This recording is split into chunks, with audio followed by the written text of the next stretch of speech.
Hello everyone, welcome to think legal with Amandeep. तो आज हम स्टार्ट करेंगे सेक्शन 342 के साथ। It deals with procedure when corporation or registered societies and accused. ठीक है, तो जो ऑफेंस है वो रजिस्टर्ड सोसाइटी और कॉरपोरेशन भी कर सकती है। ठीक है, हालांकि अगर कोई ऑफेंस रजिस्टर्ड सोसाइटी और कॉरपोरेशन ने किया हो तो हम या तो उस पर फ़ाइन इम्पोज करते हैं या फिर जो उसके मैनेजर डायरेक्टर होते हैं उनके ऊपर इम्प्रिजनमेंट इम्पोज करते हैं। ठीक है, तो अब इसके केस में प्रोसीजर देख लेते हैं। In this section corporation means an incorporated company और other body corporate and includes a society registered under societies registration act. ठीक है, तो सिंपल सा मतलब है इसका। Then subsection 2, where a corporation is the accused person और one of the accused persons in an inquiry or trial, it may appoint a representative for the purpose of the inquiry or trial, and such appointment need not be under the seal of the corporation. तो जब किसी corporation को accused person बनाया गया है या काफ़ी सारे अक्यूज्ड पर्सन्स हैं और उनमें से एक अक्यूज्ड पर्सन जो है वो कॉरपोरेशन है। ठीक है, तो इंक्वायरी और ट्रायल के दौरान उस कॉरपोरेशन का कोई भी जो रिप्रेजेंटेटिव है उसको अपॉइंट किया जा सकता है for the purpose of conducting the trial और इंक्वायरी। और ये जो अपॉइंटमेंट है इसका under the seal of the corporation होना रिक्वायर्ड नहीं है। मतलब कि वो जो रिप्रेजेंटेटिव को अपॉइंट किया होगा ये नहीं है कि उस अपॉइंटमेंट के ऊपर उस कॉरपोरेशन की सील भी लगी हो। तो यहाँ पर आपको जो नोट वर्ड है उसको ध्यान देना है, क्योंकि यही एमसीक्यू पूछा जाएगा कि it should be with under the seal of the corporation और it should not be under the seal of the corporation. तो छोटी सी चीज़ है बट आपको ध्यान रखनी पड़ेगी। Then subsection 3, where a representative of a corporation appears. ठीक है, तो जिस रिप्रेजेंटेटिव को अपॉइंट किया था वो अपीयर हो गया। Any requirement of this Sanhita that anything shall be done in the presence of the accused or shall be read or stated or explained to the accused shall be construed as a requirement that thing shall be done in the presence of the representative or read or stated or explained to the representative, and any requirement that the accused shall be examined shall be construed as a requirement that the representative shall be examined. ठीक है, तो जब इन्होंने किसी representative को appoint कर दिया तो उसके बाद जो भी इस संहिता में लिखा गया है कि जो भी कोई चीज़ अक्यूज्ड के सामने होगी उसको पढ़ के सुनाई जाएगी, ठीक है, उसको अच्छे से एक्सप्लेन करी जाएगी, तो वो सारी चीज़ें रिप्रेजेंटेटिव के कंटेक्स्ट में होंगी। ठीक है, कि अगर मान लिया कि संहिता में लिखा है कि जो एविडेंस रिकॉर्ड होगा वो अक्यूज्ड पर्सन की प्रेजेंस में रिकॉर्ड होगा, तो यहाँ पर क्या मतलब होगा उसका कि जो एविडेंस रिकॉर्ड होगा वो रिप्रेजेंटेटिव के प्रेजेंस में रिकॉर्ड होगा। जहाँ कहीं लिखा गया है कि इस चीज़ को अक्यूज्ड को पढ़ के सुनाया जाएगा तो उसका मतलब क्या होगा कि इस रिप्रेजेंटेटिव को पढ़ के सुनाया जाएगा। और जहाँ पर ये है कि किसी अक्यूज्ड को एग्जामिन किया जाएगा, ठीक है, फॉर एग्जांपल जब प्लेंटिव एविडेंस रिकॉर्ड हो जाता है उसके बाद कोर्ट अक्यूज्ड को जो डिफेंडेंट होता है ना, लाइक अक्यूज्ड है जो, उसको एग्जामिन करती है और फिर उससे पूछती है कि क्या आप इसको एक्सेप्ट करते हैं या नहीं। तो वो जो एग्जामिनेशन है वो भी फिर किसकी होगी, अक्यूज्ड पर्सन की जगह ये जो रिप्रेजेंटेटिव अपॉइंट किया गया है उसकी होगी। Subsection 4, where a representative of a corporation does not appear. ठीक है, तो यहाँ तो अपीयर हो गया था, यहाँ does not appear any such requirement as is refer to in subsection 3 shall not apply. तो उस केस में ये जो चीज़ है ये अप्लाई नहीं होगी क्योंकि वो अपीयर ही नहीं हुआ representative. Where a statement in writing purporting to be signed by the managing director of the company or by any person duly authorized by him by whatever name called, having or being one of the persons having the management of the affairs of the corporation to the effect that the person named in this statement has been appointed as a representative of the corporation for the purpose of this section is filed, the court shall, unless the contrary is proved, presume that such person has been so appointed. तो उन्होंने बोला कि अगर कोई person authorisation लेके आ रहा है जो कि purported to be sign by managing director of the corporation है या कोई भी और पर्सन जिसको ऑथोराइज कर दिया है मैनेजिंग डायरेक्टर ने, और उस ऑथोराइजेशन में क्या लिखा है कि जो पर्सन ऑथोराइजेशन लेके आया है उसको रिप्रेजेंटेटिव चूज़ किया गया है उस केस के लिए, तो फिर कोर्ट शेल प्रिज्यूम कि वो पर्सन ही अपॉइंट किया गया है as representative by the corporation, ठीक है। लेकिन ये जो प्रिजम्पशन है ये रिबटेबल प्रिजम्पशन है, बिकॉज यहाँ लिखा है unless the contrary is proved. तो आप इस प्रिजम्पशन को रिबट करवा सकते हैं, ठीक है। आप प्रूव कर सकते हैं कि इट वॉज कि this person is not properly appointed, ठीक है, this person is not the representative of the corporation, या फिर कि these are not the signatures of the managing director. तो कुछ भी किसी भी रीज़न पे आप उसको रिबट करवा सकते हैं प्रिजम्पशन को। If a question arises as to whether any person appearing as a representative of a corporation in an inquiry or trial before a court is or is not such representative, the question shall be determined by the court. तो इन्होंने बोला कि अगर ये question arise हो जाता है कि कोई पर्सन जो कि अपीयर हुआ है वो उस कॉरपोरेशन का रिप्रेजेंटेटिव है या नहीं है, तो ये क्वेश्चन डिसाइड किया जाएगा उसी कोर्ट के द्वारा। Then section 343 tender of pardon to accomplice, ये बहुत इंपॉर्टेंट है। With the view to obtaining the evidence of any person supposed to have been directly or indirectly concerned in or privy to an offence to which this section applies. तो क्या होता है कि मान लीजिए काफ़ी सारे अक्यूज्ड हैं किसी केस में, अब जो ऑफेंस कमिट हुआ वो ऐसी जगह हुआ जहाँ कोई विटनेस नहीं था, और उस केसेस में प्रोसिक्यूशन के पास जो एविडेंस होता है वो बहुत वीक एविडेंस होते हैं जिसके बेस पे कन्विक्शन नहीं करवाई जा सकती। तो उन केसेस में क्या करते हैं, जो कोर्ट है वो ऑफ़र कर देती है, ठीक है, जो प्रोसिक्यूशन है वो ऑफ़र करती हैं अक्यूज्ड को कि जैसे 5 अक्यूज्ड हैं तो उनमें से किसी एक को ऑफ़र करेंगे कि अगर आप हमें पूरी स्टोरी बता देंगे तो हम आपको पार्डन ग्रांट कर देंगे, ठीक है। पार्डन क्या मतलब, आपको माफ़ कर देंगे, आपकी कन्विक्शन नहीं होगी, ठीक है। तो अब कोई भी पर्सन इस लालच में खुद को बचाने के लिए दूसरों को इनक्रिमिनेट कर देगा, वो पूरी स्टोरी बता देगा। तो यहाँ पर क्या है, हम उसी पार्डनिंग पावर की बात कर रहे हैं जहाँ हम किसी एक पर्सन की सज़ा को माफ़ कर दे रहे हैं इस वजह से, ताकि हम इंफॉर्मेशन कलेक्ट करना चाहते हैं अबाउट द ऑफेंस। अब ये जो पर्सन है जिसको हम टेंडर ऑफ पार्डन कर रहे हैं वो डायरेक्टली इन्वॉल्व भी हो सकता है और इनडायरेक्टली इन्वॉल्व भी हो सकता है उस ऑफेंस में, ठीक है। तो ये ध्यान रखना है कि हम एविडेंस कलेक्ट करने के पर्पज़ के साथ उस पर्सन से जो कि डायरेक्टली और इनडायरेक्टली रिलेटेड था, उस ऑफेंस में इन्वॉल्व था, the chief judicial magistrate eight any stage of the investigation और इंक्वायरी इनटू और the trial of the offence. तो जो चीफ जुडिशियल मजिस्ट्रेट हैं वो टेंडर ऑफ पार्डन कौन से स्टेज पे कर सकते हैं, इन्वेस्टिगेशन की स्टेज पे भी कर सकते हैं, इंक्वायरी की स्टेज पे भी कर सकते हैं और ट्रायल की स्टेज पे भी कर सकते हैं, ठीक है। तो इन तीनों में से कोई भी स्टेज चल रही हो चाहे, but chief judicial magistrate tender of pardon कर सकते हैं। बट जो मजिस्ट्रेट ऑफ फर्स्ट क्लास है वो टेंडर ऑफ पार्डन कर सकते हैं at any stage of the inquiry or trial. जो मजिस्ट्रेट ऑफ फर्स्ट क्लास है उनके पास इन्वेस्टिगेशन के स्टेज पे टेंडर ऑफ पार्डन करने की पावर नहीं है, ठीक है। तो अब टेंडर ऑफ पार्डन कौन करेगा, चीफ जुडिशियल मजिस्ट्रेट या judicial magistrate of first class may tender a pardon to such person, ठीक है, on condition of his making a full and true disclosure of the whole of the circumstances within his knowledge relative to the offence and to every other person concerned whether as principal or abettor in the commission thereof. लेकिन उसको tender of pardon किस condition पे किया जाएगा कि आप सारी story बताओगे, ठीक है, पूरी स्टोरी को डिस्क्लोज करोगे जो कि आपकी नॉलेज में है, उस ऑफेंस से रिलेटेड भी और जितने भी पर्सन्स उस ऑफेंस में कंसर्न्ड थे, इन्वॉल्व थे, उनके बारे में भी, चाहे वो पर्सन्स प्रिंसिपल ऑफेंडर थे चाहे अबेटर थे, किसी भी तरह से उनकी इन्वॉल्वमेंट हो, आप हमें ट्रू फुल डिस्क्लोजर करोगे, ठीक है। अब इन्होंने बोल दिया दिस सेक्शन अप्लाइज टू, कौन से ऑफेंसेस पे ये जो सेक्शन है वो अप्लाई होगा, किस में टेंडर ऑफ पार्डन किया जाएगा। Any offence triable exclusively by the court of session और by the court of special जज appointed under any other law for the time being in force, ठीक है। तो या तो कोर्ट ऑफ सेशन है या कोई स्पेशल जज की कोर्ट है। Any offence punishable with imprisonment which may extend to 7 years और with a more severe sentence, ठीक है।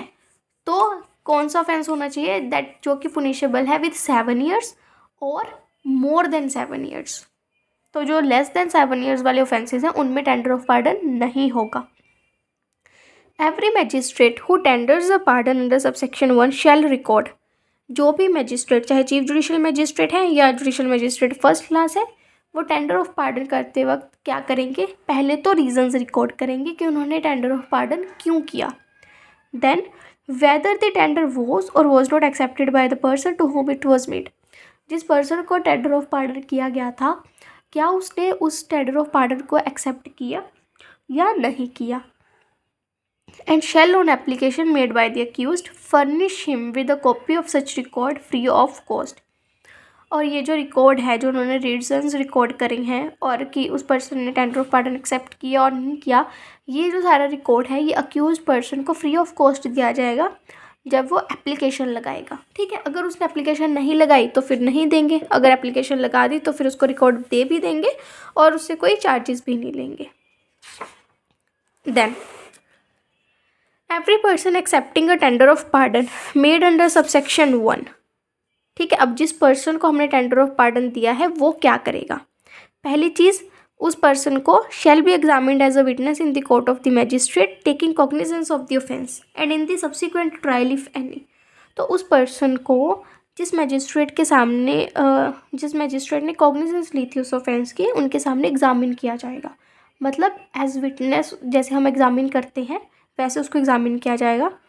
और किसी और ट्रायल में भी, उसके बाद अगर कोई और ट्रायल चल रहा है जिसमें वो पर्सन जो अक्यूज थे पुराने केस में वो इन्वॉल्व हैं, ठीक है, तो उसको जिस केस में उसका ट्रायल चल रहा था, जिस केस में उसको टेंडर ऑफ पार्डन की गई है, उस केस में तो उसको एग्जामिन करेंगे ही, और जो कोई और ट्रायल है उसमें भी एग्जामिन कर सकते हैं if any.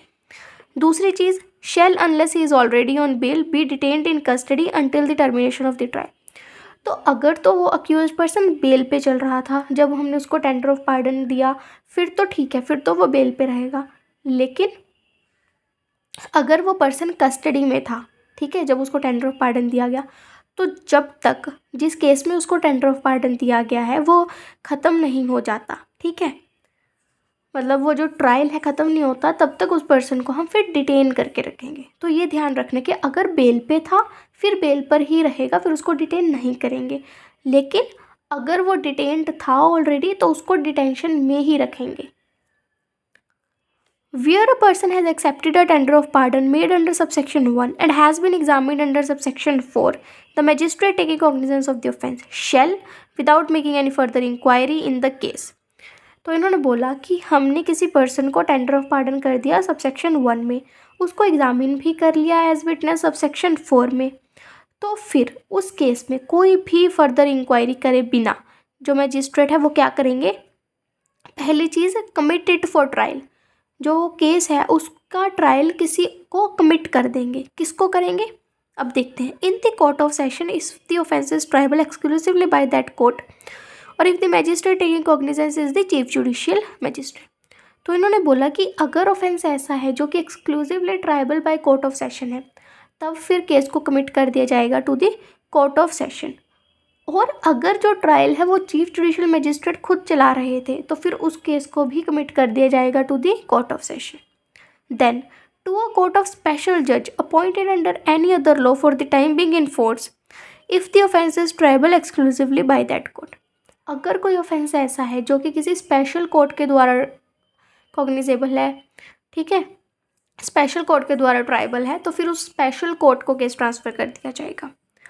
In any other case, अगर इन दोनों के अलावा कोई और केस है, उस केस में make over the case to the chief judicial magistrate who shall try the case himself. ठीक है, अगर कोई ऐसा केस है जो कि exclusively triable by court of session नहीं है, एक्सक्लूसिवली ट्राइबल बाय स्पेशल जज नहीं है और उसका ट्रायल चीफ जुडिशियल मैजिस्ट्रेट भी नहीं चला रहे, तो इन तीनों को छोड़कर अगर कोई और केस है तो उस केस का जो ट्रायल है वो मेक ओवर कर दिया जाएगा. किसको भेज दिया जाएगा, to the chief judicial magistrate. और फिर जो चीफ जुडिशियल मैजिस्ट्रेट होंगे वो खुद उस केस का ट्रायल चलाएंगे.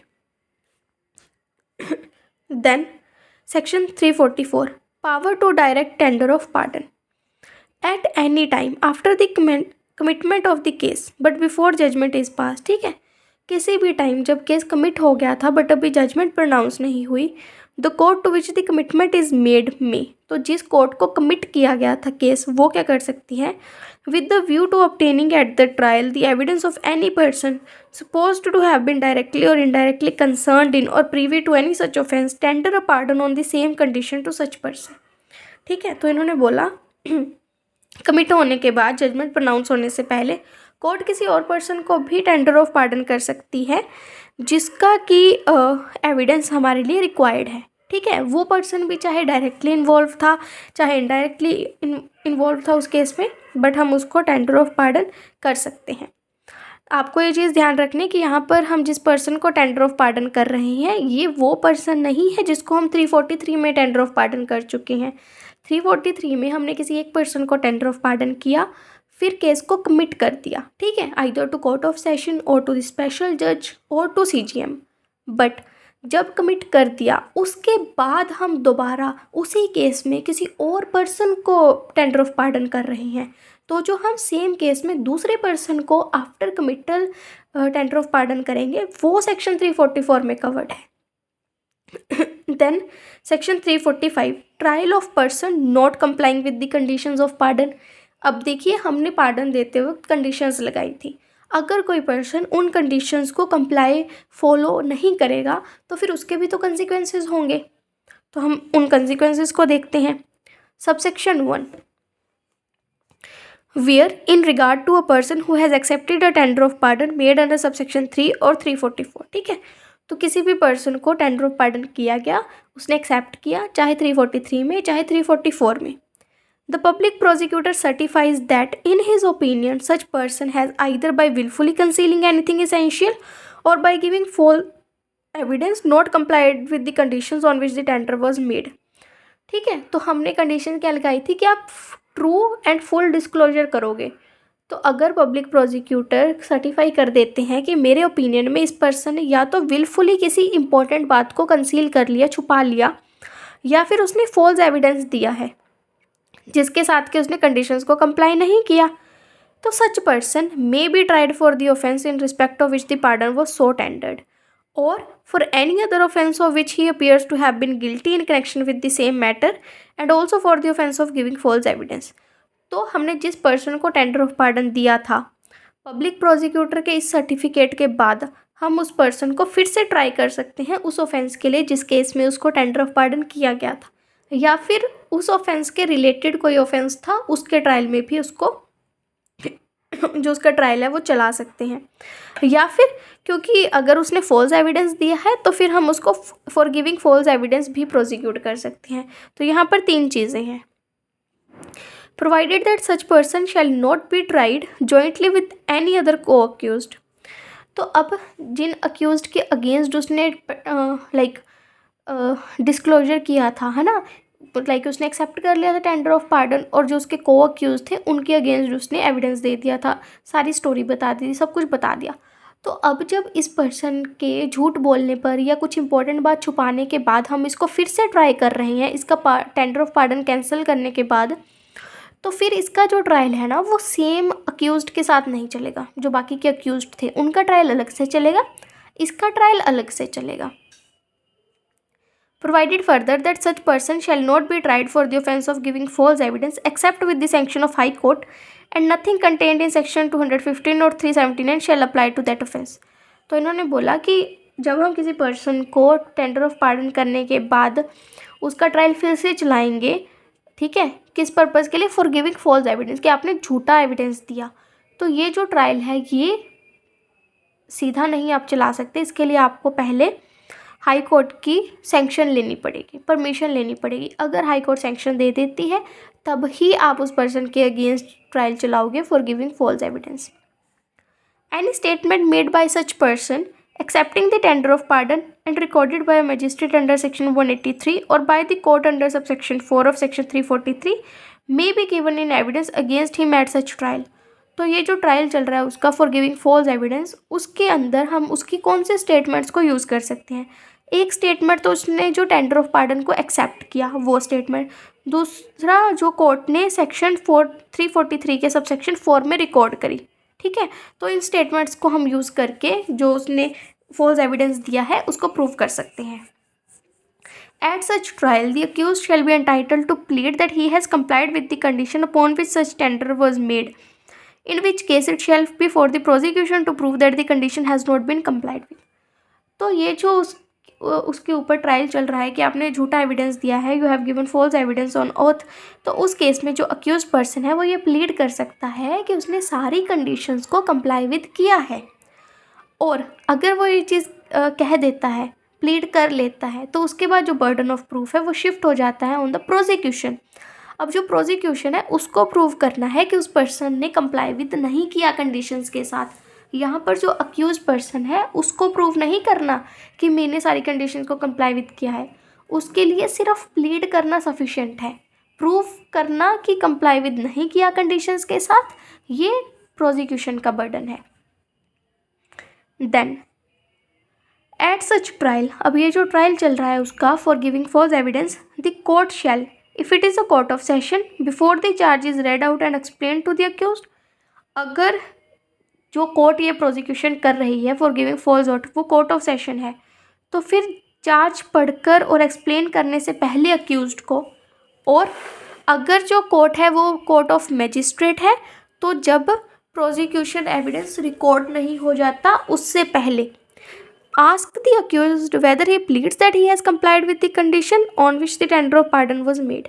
ठीक है, तो कोर्ट ऑफ सेशन और कोर्ट ऑफ मैजिस्ट्रेट दोनों अक्यूज्ड से पूछेंगे कि क्या आप प्लीड कर रहे हैं गिल्टी, कि आपने जो कंडीशंस थी उनको कंप्लाई विद नहीं किया। ठीक है, कि आपने कंप्लाई विद किया या नहीं किया, तो कोर्ट ये चीज़ पूछेगी, बट किस स्टेज पे पूछेगी उसका डिफरेंस है। कोर्ट ऑफ सेशन पूछेगी चार्ज को पढ़कर सुनाने से पहले, और जो कोर्ट ऑफ मैजिस्ट्रेट है वो पूछेगी प्रोसिक्यूशन एविडेंस को रिकॉर्ड करने से पहले। तो इसी पे ही आपसे क्वेश्चन पूछा जाता है, आप इसको स्टार मार्क कर लीजिए। Then subsection 5, if the accused does so plead, accused ने अगर प्लीड कर लिया, the court shall record the plea, फिर कोर्ट उस प्ली को रिकॉर्ड कर लेगी एंड प्रोसीड कर लेगी ट्रायल के साथ, and it shall before passing judgment in the case, judgment pronounce करने से पहले find whether or not accused has complied with the conditions of the pardon, and if it finds that he has so complied it shall notwithstanding anything contained in the Sanhita pass judgment of acquit. तो court को लग रहा है, अगर उस person ने plead कर लिया कि हाँ मैंने कंप्लाई विद किया था कंडीशंस के साथ, और इंक्वायरी करने के बाद कोर्ट को लग रहा है कि हाँ उसने कंडीशंस के साथ कंप्लाई विद किया है, तो फिर कोर्ट उसके अगेंस्ट अक्विटल की जजमेंट प्रोनाउंस कर देगी, मतलब बाइज्जत बरी, उसको फ्री कर देगी। Then section 346, power to postpone or adjourn proceedings. तो क्या जो क्रिमिनल केसेस में एडजर्नमेंट मिलती हैं वो कहाँ से मिलती है, यहाँ पे मिलती हैं, इसको देख लेते हैं। Subsection 1, in every inquiry or trial the proceeding shall be continued from day to day basis until all the witnesses in attendance have been examined। तो इन्होंने बोला जब तक कि विटनेसेस जितने प्रेजेंट हैं वो एग्जामिन नहीं हो जाते तब तक जो ट्रायल है वो डे टू डे बेसिस पे चलेगा, आज चला फिर कल चलेगा फिर परसों चलेगा, ऐसे रोज। Unless the court finds the adjournment of the case beyond the day following to be necessary for reasons to be recorded, अगर कोर्ट रीजंस को रिकॉर्ड कर लेती है तब फिर कोर्ट उसकी जो वो केस है उसको एडजर्न भी कर सकती है, कि फिर कोर्ट को डे टू डे बेसिस पे एविडेंस रिकॉर्ड करने की रिक्वायरमेंट नहीं है, कोर्ट रीजंस को रिकॉर्ड करके कुछ दिन बाद की भी जो हियरिंग है वो फिक्स कर सकती है। Provided that when the offence or inquiry relates, तो अगर रेप ऑफेंसेस हैं, सेक्सुअल ऑफेंसेस हैं, उनका ट्रायल चल रहा है, तो फिर the inquiry or trial shall be completed within a period of 2 months from the date of filing of the chargesheet. तो उस केस में जिस दिन चार्जशीट फाइल हो गई उसके 2 महीने के अंदर अंदर उस केस की इंक्वायरी और ट्रायल को ख़त्म करना होगा। If the court after taking cognizance of an offence और कमेंसमेंट ऑफ ट्रायल, ठीक है कोई भी कोर्ट अगर ऑफेंस की कॉग्निजेंस लेने के बाद, ट्रायल के कमेंस होने के बाद finds it necessary or advisable to postpone the commencement of or adjourn an inquiry or trial, ठीक है, तो कोर्ट को लग रहा है कि पोस्टपोनमेंट जो है वो रिक्वायर्ड है, एडवाइजेबल है, या फिर किसी और रीज़न के कारण उनको एडजर्न करना चाहिए इंक्वायरी और ट्रायल को, तो court from time to time for reasons to be recorded, reasons को रिकॉर्ड करके पोस्टपोन या एडजर्न कर सकती है उसको and may by a warrant remand the accused if in custody, और अगर अक्यूज कस्टडी में है तो उसका रिमांड दे सकती है। Provided that no court shall remand an accused person to custody under this section for a term exceeding 15 days at a time। तो यहाँ पर जो कोर्ट रिमांड दे रही है उस अक्यूज पर्सन का जो कि कस्टडी में है वो एक बार में 15 दिन से ज़्यादा नहीं होगा। Provided further that when witnesses are in attendance, no adjournment or postponement shall be granted without examining them except for special reasons to be recorded in writing। तो इन्होंने बोला कि अगर विटनेसेस प्रेजेंट है कोर्ट में तो उस केस में आप एडजर्नमेंट नहीं दोगे, ठीक है, आप उनको एग्जामिन करोगे क्योंकि वो आ रखे हैं, लेकिन कोर्ट स्पेशल रीजंस को रिकॉर्ड करके फिर भी केस को एडजर्न कर सकती है। ठीक है, तो ये होता है कि विटनेसेस प्रेजेंट होते हैं कोर्ट में बट कोर्ट उनको एग्जामिन नहीं करवा रही होती। फॉर एग्जांपल चीफ तो फिर भी हो जाता है बट क्रॉस एग्जामिनेशन नहीं हो पाती। कभी अपोजिंग काउंसिल ने कुछ बहाना लगा दिया, कभी कुछ बहाना लगा दिया, तो इसलिए कोर्ट के पास ये पावर है, कोर्ट उनको कह सकती है कि नहीं विटनेस प्रेजेंट है, आप इसको एग्जामिन करें। लेकिन अगर कुछ स्पेशल रीजंस हैं तो फिर कोर्ट केस को एडजर्न भी कर सकती है। Provided also that no adjournment shall be granted for the purpose only of enabling the accused person to show cause against the sentence proposed to be imposed on him। लेकिन accused person सिर्फ इस चीज़ को prove करने के लिए कि ये sentence उसके ऊपर क्यों ना इम्पोज किया जाए, उसके लिए एडजर्नमेंट नहीं मिलेगी। प्रोवाइडेड ऑल्सो दैट, अब और कौन से केसेस हैं जिनमें एडजर्नमेंट नहीं मिलेगी? No adjournment shall be granted at the request of a party except where the circumstances are beyond that control of a party. किसी भी पार्टी के कहने पे, चाहे प्रोसिक्यूशन हो चाहे अक्यूज्ड हो, उनको एडजर्नमेंट नहीं दी जाएगी। बट अगर सर्कमस्टांसेस बियॉन्ड देयर कंट्रोल हैं फिर उनको एडजर्नमेंट दी जा सकती है। Where the circumstances are beyond the control of a party, not more than 2 adjournments may be granted by the court after hearing the objections of the other party and for reasons to be recorded in writing। अगर circumstances are beyond your control, आपका कोई control नहीं है circumstances के ऊपर और आप मजबूर हैं इसलिए आप एडजर्नमेंट मांग रहे हैं, तो आपको पूरे ट्रायल में सिर्फ 2 बार एडजर्नमेंट मिलेगी, इससे ज़्यादा एडजर्नमेंट नहीं मिल सकती। और इस केस में भी अपोजिट पार्टी के ऑब्जेक्शंस को सुना जाएगा, रीजंस को रिकॉर्ड किया जाएगा एडजर्नमेंट देने के लिए। The fact that advocate of party is engaged in another court shall not be a ground for adjournment। आपके काउंसिल किसी दूसरी कोर्ट में बिजी हैं, ये रीज़न नहीं होगा एडजर्नमेंट ग्रांट करने का। अक्यूज पर्सन आकर ये नहीं बोल सकता कि जी जो मेरे वकील साहब हैं वो दूसरी कोर्ट में बिजी हैं अभी, तो आप आज के लिए मेरा केस को एडजर्न कर दीजिए, ये नहीं होगा। Where a witness is present in court but a party or his advocate is not present, or the party or if advocate though present in court is not ready to examine or cross examine the witness। अब witness present है court में but या तो वो party present नहीं है, मतलब prosecution में कंप्लेनेंट प्रेजेंट नहीं है, और अगर अक्यूज डिफेंस है तो अक्यूज प्रेजेंट नहीं है, या फिर इनके जो एडवोकेट्स हैं वो प्रेजेंट नहीं है। तो कोर्ट देखिए अभी विटनेस प्रेजेंट है, सिर्फ पार्टी और एडवोकेट में से कोई एक पर्सन एब्सेंट है, तो उस केस में कोर्ट क्या कर सकते हैं? कोर्ट में इफ़ इट थिंक फिट, अगर कोर्ट को सही लगता है, record the statement of the witness, court खुद उस विटनेस की स्टेटमेंट को रिकॉर्ड कर सकती है और फिर pass such order as it think fit, और फिर ऐसे ऑर्डर पास कर सकती है जो उसको ठीक लगता है, dispensing with the examination in chief. ठीक है, अगर एग्जामिनेशन इन चीफ रिकॉर्ड करनी थी तो एग्जामिनेशन इन चीफ को ही डिस्पेंस विद कर सकती है, या फिर cross examination of the witness as the case में भी। अगर चीफ एग्जामिनेशन हो रखी थी बट क्रॉस एग्जामिन नहीं कर रहे थे एडवोकेट, या वो प्रेजेंट नहीं थे या पार्टी उनकी प्रेजेंट नहीं थी, तो उस केस में जो क्रॉस एग्जामिनेशन है उसको डिस्पेंस विद कर सकती है, मतलब जो क्रॉस एग्जामिनेशन की रिक्वायरमेंट है उसको ख़त्म कर सकती है। नॉर्मली क्या है कि जब आप चीफ एग्जामिनेशन करवाते हैं तो वो एविडेंस इनकम्प्लीट होता है जब तक कि उस पर क्रॉस एग्जामिनेशन नहीं हो जाती, बट यहाँ पर क्या है कि हमने क्रॉस एग्जामिनेशन करने की अपॉर्चुनिटी दी आपको, आपने उस अपॉर्चुनिटी को अवेल नहीं किया, इसलिए हमने बिना क्रॉस एग्जामिनेशन के उस चीफ एग्जामिनेशन को कंप्लीट एविडेंस में कन्वर्ट कर दिया। तो हाँ, अब जो उसका एविडेंस है वो ओनली चीफ पे कंप्लीट हो गया, ना कि चीफ प्लस क्रॉस एग्जामिनेशन पे। Explanation, if sufficient evidence has been obtained to raise a suspicion that the accused may have committed an offence. ठीक है, अगर सफिशिएंट एविडेंस है जिससे हम इस सस्पिशन को रेज कर सकते हैं कि अक्यूज पर्सन ने ही ऑफेंस कमिट किया है, and it appears likely that further evidence may be obtained by a remand, this is a reasonable cause for a remand। ठीक है, तो अगर उसको कस्टडी में रख के उससे और एविडेंस निकलवाया जा सकता है तो ये सफिशेंट कॉज होगा उस पर्सन को फर्दर रिमांड पे रखने के लिए। The terms on which N adjournment और पोस्टपोनमेंट में बी ग्रांटेड इंक्लूड, कौन सी चीज़ों पे एडजर्नमेंट ग्रांट हो सकती है, उनमें से क्या चीज़ इंक्लूड होती है, in appropriate cases the payment of cost by the prosecution और द अक्यूज। ठीक है, तो अगर एडजर्नमेंट ग्रांट कर रहे हैं तो आप कॉस्ट भी इम्पोज कर सकते हैं। ठीक है, अगर प्रोसिक्यूशन एडजर्नमेंट मांग रहा है तो कोर्ट उस पर कॉस्ट इम्पोज कर सकते कि आप 500 रुपीज़ इस अक्यूज़ड को पे करिए, और अगर अक्यूज़ड मांग रहा है तो आप प्रोसिक्यूशन को पे करिए। तो ये क्या है, एक सफिशेंट कॉज है। बाकी के सेक्शंस हम कल करेंगे। आई होप कि आपको समझ आ गया होगा। अगर आपको किसी भी प्रोविज़न में कोई डाउट रहता है तो आप प्लीज़ उसको दोबारा पूछ लीजिए। ठीक है, क्योंकि इन सेक्शंस को अच्छे से समझना ही बहुत रिक्वायर्ड है। एक बार पढ़ लेना, अच्छे से समझ लेना, अपने हिसाब से उनके साइड में शॉर्ट नोट्स लिख लेना, और उसके बाद इसकी 2-3 बार अलग से फिर से रीडिंग करना, तब जाकर इस जो सब्जेक्ट है इस पे आपकी कमांड बन जाएगी। So thank you so much guys.